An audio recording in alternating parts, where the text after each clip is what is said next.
Hello traders, welcome back to my channel.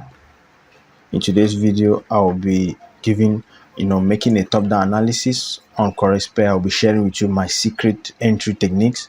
So basically we are going to also be looking at some currency pairs, forecasting euro, US dollar, gold, GPJ, and some currency pairs, guys. So basically we are going to be looking at very major aspects of trading. We are going to be hinting on market structure, we'll be hinting on liquidity, trend line, and many aspects, guys. These are the things you should always consider whenever you want to take any trade. This is how you can increase your win rate. Many people get stopped out because they pay attention just on one small aspect and one small time frame, so they get stopped out without knowing what is happening on bigger time frames. So basically, as I'm doing this analysis, if you find it, or if you think you are going to find it interesting, just make sure you subscribe if you like these topics, and then make sure you follow to the end. All right. Okay, traders, welcome to my channel. I am Full Kingsley. By the grace of God, I bring to you guys strategies, tutorials on the forex market, volatility indices, metals like gold, Nasdaq, VIX75, many other instruments. You want to subscribe to your channel by hitting on the subscribe button and notification bell to not miss out. So we are starting with US dollar Swiss franc, and guys, the first thing as any trader you need to do is, first of all, identify what is the trend of the market. Okay, and to identify this, you need to understand multiple time frame analysis, right? So when you start your analysis, go to a bigger time frame like the daily. So from the daily time frame shows a bigger view of the market, right? How is the market moving? And if you look at US Swiss franc from the daily, you see we have an uptrending market, a very strong uptrending market. We have impulsive and pullbacks, right? Impulsive and pullback. So we always mark out these zones here because they are key zones, right? So now 4 hours time frame is the ideal time frame to look at the trend of the market, right? Especially for intraday traders and all of that. So, and once you have identified this, right, what you understand, you need to identify now is market structure. Okay, so if you identify this, you see now that we have an uptrending market in the 4 hours time frame. So we have price creating series of what? Higher highs and higher lows, higher highs and higher lows. Now you need to identify the higher lows, and there are conditions that are going to show that the market is no longer in an uptrend, or the market is now going to a downtrend. So you first of all need to identify, this is the higher low that we have here, higher high, higher low, higher high. So each time you have an impulsive move, right? Each time you have an impulsive move, which is the strong move up, price, the zone where price started from, it becomes our higher low. Right here, this is the higher low, this is the higher low. Now you need to mark these zones. They are very important, because when price breaks through this higher low and close below, the trend of the market changes. So you know that the downtrend is in the horizon, you get. So now we have price at a very key point. US dollar Swiss franc here, it has just reached what? The higher low. This higher low is actually the zone that led to this high, right? For this trend of the market to continue, price do not need to break below here. So whatever is happening in between this zone and this zone is what we call internal structure, right? So this is what we call the extreme low, this is what we call the extreme high. Now for this trend of the market to continue, price need to break through this high to the upside. For this trend of the market to change, what we call change of character, price has to break and move below, right? So basically that is how we identify it. Now we identify it now looking at another aspect of trading, looking at what we call the smart money concept. This is a zone here, this is an order box block, or this is a supply zone, as you can identify here, right? If you look at this consolidation, price has consolidated and before creating this high. So when price pull back to this zone, most time it usually leads to what? A trade opportunity, right? But now let's drop further to smaller time frame. Remember, we are putting our eyes on that zone, because if it completely breaks down, right, we are going to consider that the trend is changing. So price has pulled up. After moving up, we have what? We have a consolidation. Price actually create a high. After creating a high, price actually consolidating and then coming down, right? And when it happens, you see that when it hit this lower zone, there's always a high probability that price move up, right? And price has not been able to break. That's why we had to draw this trend line. So it's like what? A little price channel right here, and price has rejected once, twice, and it has failed to break. That's why you see price came back to this zone. So now we have a possibility that what? We are going to be looking for long positions here, considering what? The supply, the demand zone here, and then also considering the fact that price has pulled back, right? And now we have a possibility that if price move up, right, it can break through and then retest this zone and move. So this is a potential buy setup, right? Given that price has not yet completely closed down from the bigger time frame perspective. You get?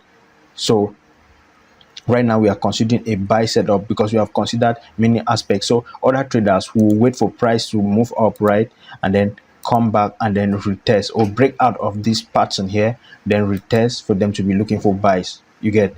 Right, while others will expect price to completely change character by breaking this high. If price come up and breaks this high, come back, now they'll look for buys at a supply zone. So these are the possibilities, but I've explained to you the key things to always consider while doing your analysis, right? So we have this possibility, except price completely breaks below. When it breaks below, now we'll start looking for what sell opportunities. We identify supply zones up, and then we start selling. But at the main point, we are at the demand zone and all of that. So let's quickly look at other pairs, right? Okay, so we have euro US dollar here, right?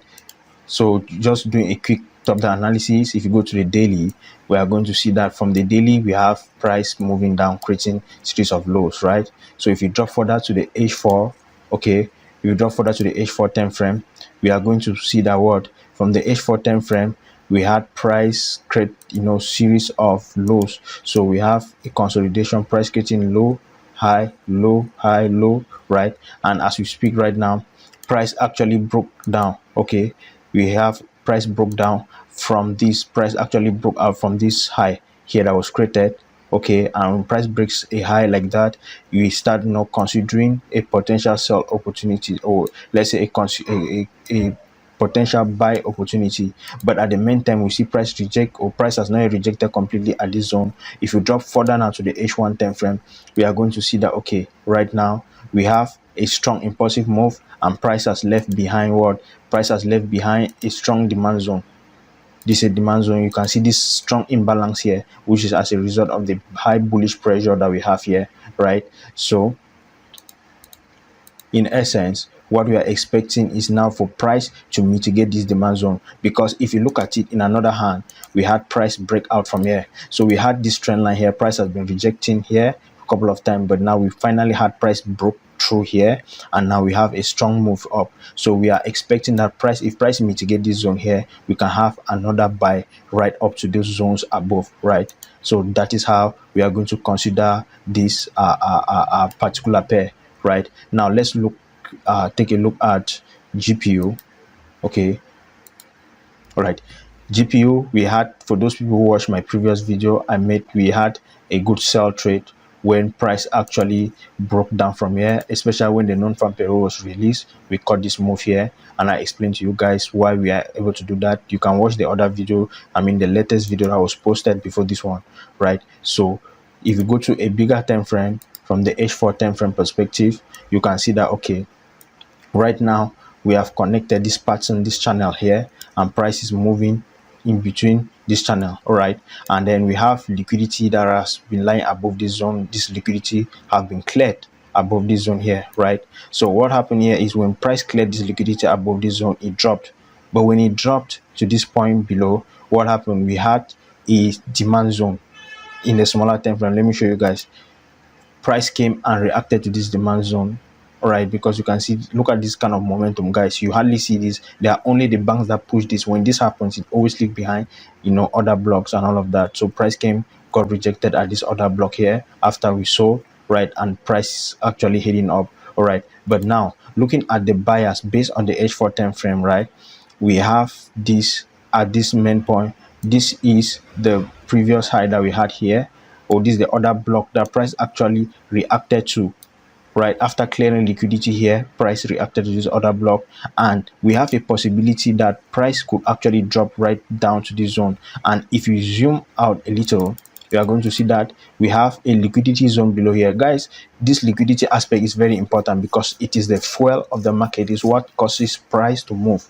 You get? So market makers, the banks, they will always want to move price to liquidity zones so that it can sweep out the liquidity and permit price to move. So always try to identify the zone. So anywhere you see equal lows, equal highs, and price has not moved to that zone, try to ensure that your analysis is based on that. That is why initially we were able to cash the trade that we had here, because we realized that there was liquidity above this zone here, right? When price came up and swept this liquidity, price had no choice, it had to drop, right? And when it sweep the liquidity in another hand, it actually tapped to an order block that was above there, and there's a possibility that price is still going to drop, right, given that price came up here and rejected. So we are possibly looking for another sell, right? We are looking for another sell if price happens to move, especially when it rejects to these zones above here, isn't it? So now let's look at gold, right? So for gold, remember guys, this is not only to tell you what to do in the weeks that is coming, it's also to teach you how to do analysis, look at many aspects. Many people concentrate just on one little time frame, on one little aspect, and they find their win rate very low. If you look at gold here, we have been having good uptrend. Gold have been on fire since, right, we have been doing analysis. We posted all of this analysis that we did, and we have an uptrending market, right? So that is right from the H4 time frame. And if you drop to the H1 time frame, you are going to see that what happened here. We had gold consolidating last week. We had what? We had a key zone here. We had a key demand zone that was created, right? Let's go to the H4 time frame. Okay, look at that strong momentum candle that was created. Price created and moved, created a high. This was an order block here. So with this order block, what happened? Price actually pulled back in a beautiful way. Remember, in our videos on order blocks, you can also go and watch the video. We have explained that order blocks are good when price pulls back by creating what? Liquidity. If you see price is creating equal lows here while pulling back, so this equal lows here, it will entail that many people will be buying, will have liquidity below this zone. So what happened? Price, after sweeping this liquidity, if price tap to an order block after sweeping liquidity, there's a high probability of a high. So that was a very good trading setup. But this one, I missed it, right? I didn't take this setup. I can't lie that I took this setup. But when I did analysis later after the news was analyzed, I was like, whoa, I really missed a good setup. But this was a very good trading setup here, guys, which was based on this aspect. But now we also have price. Now we have this to be an impulsive move. Remember, we talked on market structure. This was the previous low that we had. So if price had broken through and closed below here, we have been looking for sell. We will not have been looking for buys again, because this is the previous lower low. Like I said at the beginning of the video, you need to identify a market structure well to know if the trend continues, but price hasn't broken through. That's why for US dollar Swiss franc, we are also observing that there's a possibility this is a similar pattern, that price can move up except it breaks below. You get? So that is how you should do your analysis, combining many other factors together. Now let's look at Great British Pound Japanese. This is one of the good pairs that trade because it is really volatile. We have a similar scenario. We have explained this, guys. This is important. This the reason why we usually pay attention to liquidity and all of that, because it has to do with institution, and that is the biggest movers of the market. Price move, massively in the market because of the banks, the institutions, and you need to understand the aspect of liquidity. You need to understand market structure. You need to understand these things, because that's what will cause you to catch very good massive moves in the market. If you understand how the banks trade, this is how you are going to do. But like I said earlier, you need to combine all things together. You need to look at your market structure, the bigger time frames and all of that. So this is not to be overemphasized. If you look at this daily time frame, we have an uptrend, right? We have an uptrend market. We have a daily demand zone here, and if you look at this zone here, guys, from the daily time frame, we have what? We have this order block. This is an order block even from the daily time frame. Look at that big candlestick here. Look at this imbalance, right? And this is a very high probability trading setup. Now if you drop to the H4 time frame, right, you are going to see it is the same zone where we have the order block, the red candle, we have this imbalance. So what happened? Price dropped, it created a pattern here, accumulated liquidity below here, and when it accumulated liquidity, what happened? The long candlestick grabbed liquidity and tap to our zone from the entry, right? We have many confirmations. I don't want to go further. We could have looked for many confirmation. That's why you see me mark out zones like this confirmation. You can still enter when price create new order blocks and all of that, but we are not going to dwell on that because we are just looking at the general aspect. I've made other videos. You can watch my videos on liquidity grab. You can watch my video on other blocks and all of that. They will also help you. So for this pair, we have a possibility price is going to be heading higher right up to this zone here, and we are still going to be identifying if you can get other liquidity entry opportunities, right? We are going to be adding up, right? But I hope the video help you to understand aspect. You need to understand aspect, guys. Now this is one thing for you to take home, even if you have not learned anything from this video. One thing you need to pay attention to when doing analysis is what? Market structure. always pay attention to all other time frames while you're doing your analysis, right? Pay attention to all time frames, because the time frames will help you out to know. For instance, if you look at this analysis on GPU, you see that this is a zone that I actually drew out in a bigger time frame, right?